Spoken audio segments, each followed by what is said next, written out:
Gracias por su sintonía. Bienvenido a nuestro espacio Opiniones. Recuerde, tenemos el reprise de esta entrevista a las 9 de la noche y también puede apreciar un breve resumen en nuestra página web www.foropaís.com. En esta oportunidad es el tema económico el que nos ocupará el espacio de hoy. El tema en relación a por qué el país no crece y el estado de nuestra economía tan deprimido y nos tiene en esta situación de una amplia discusión sobre más impuestos, menos impuestos, pero al final cómo encontrar el desarrollo que el país necesita y que la economía de los salvadoreños necesitamos que sea mejor. Carlos Acevedo, presidente del Banco Central de Reserva, nuestro invitado esta mañana. Carlos, gracias por acompañarnos, un gusto tenerlo en este programa y poder conversar sobre el tema económico del país. Gracias, Rafael, por la invitación. Siempre es interesante reflexionar sobre estos temas, sobre todo de cara a diseñar las mejores políticas públicas que pueden sacar al país adelante. El PNUD dice prácticamente, miren, la forma en la que se ha venido manejando el tema económico o el modelo económico o el desarrollo del país está, si no caducado, estancado. Y esto hace ver que en el futuro cercano no hay muchas posibilidades. ¿Comparte esa visión de estancamiento del modelo?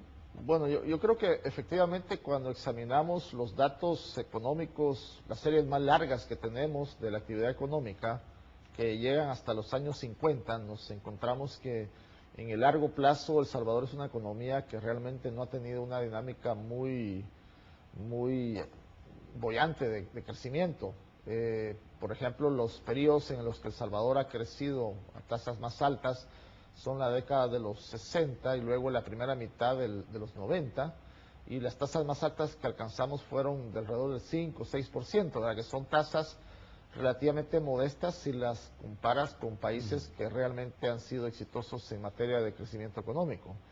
En general, nuestra tasa promedio de crecimiento en el largo plazo anda alrededor del 3%, y si a eso le quitas el crecimiento demográfico, que ahora es muy pequeño, pero no ha sido así en años anteriores, tenemos una tasa de crecimiento del ingreso per cápita en promedio de alrededor de un poco más de 1%, entonces realmente es una tasa raquítica.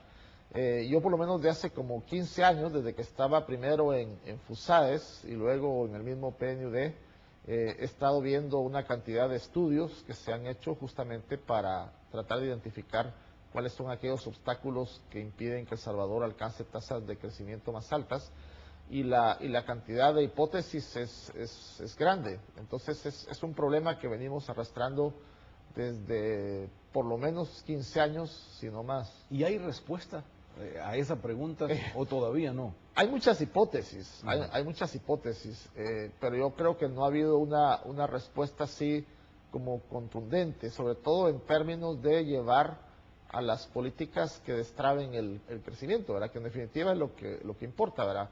Porque cuando uno va al médico a hacerse un diagnóstico, bueno, a uno le interesa saber qué es lo que tiene, pero le interesa sobre todo que el médico lo cure. Entonces, creo que no hemos llegado a eso, ¿verdad? Entonces, tenemos un montón de diagnósticos. ¿Por qué es tan difícil la economía de un país tan pequeño? ¿O por qué es que tenemos tantas dificultades?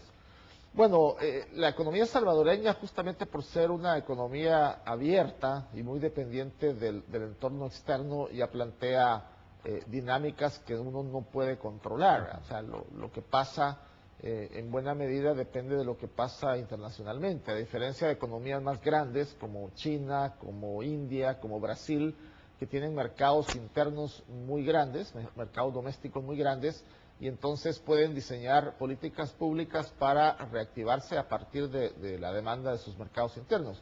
En el caso de una economía como la salvadoreña, eso no ocurre, ¿verdad? Nuestro mercado interno es muy chiquitito, y entonces si realmente no aprovechamos los mercados externos, es poco lo que podemos hacer.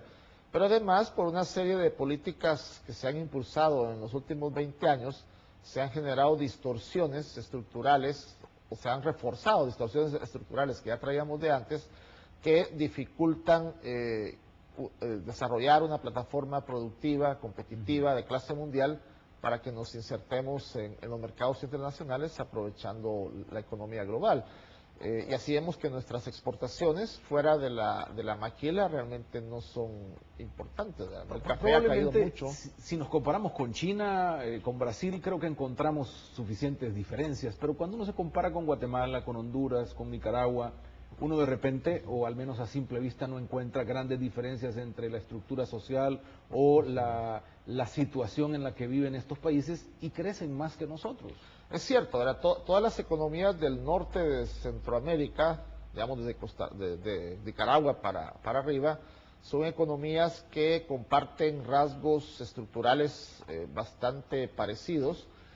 Son economías que dependen crecientemente de las remesas, de la migración de sus nacionales hacia Estados Unidos, pero creo que sigue habiendo una diferencia relativamente apreciable entre, por ejemplo, Guatemala y Honduras, incluso Nicaragua y El Salvador, y es que a final de cuentas son economías un poquito más diversificadas en su base productiva, cosa que en El Salvador no tenemos. Esas economías todavía tienen una base agrícola, de producción agrícola, bastante mayor que El Salvador.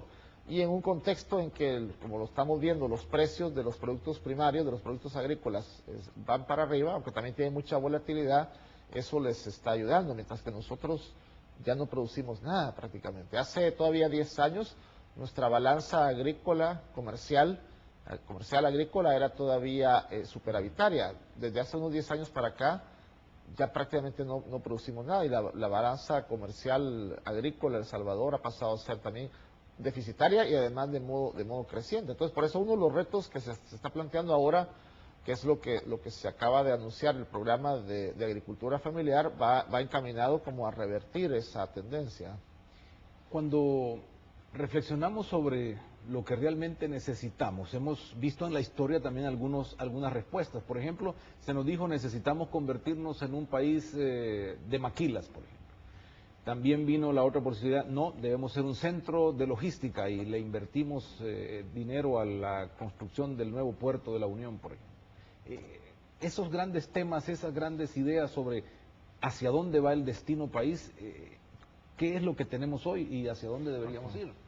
Bueno, yo creo que esas apuestas estratégicas que se han hecho obviamente no han funcionado. Yo creo que en el fondo del fracaso, por así decirlo, hay una concepción, si se quiere, filosófica del papel del Estado y de los mercados. La concepción que ha privado en el país desde mediados de los 90 es que los mercados son los que hacen las cosas, los mercados es el mecanismo más eficiente de asignar los recursos económicos, y mientras menos Estado haya y menos intervención de políticas públicas haya, es mejor, los mercados van a hacer su trabajo.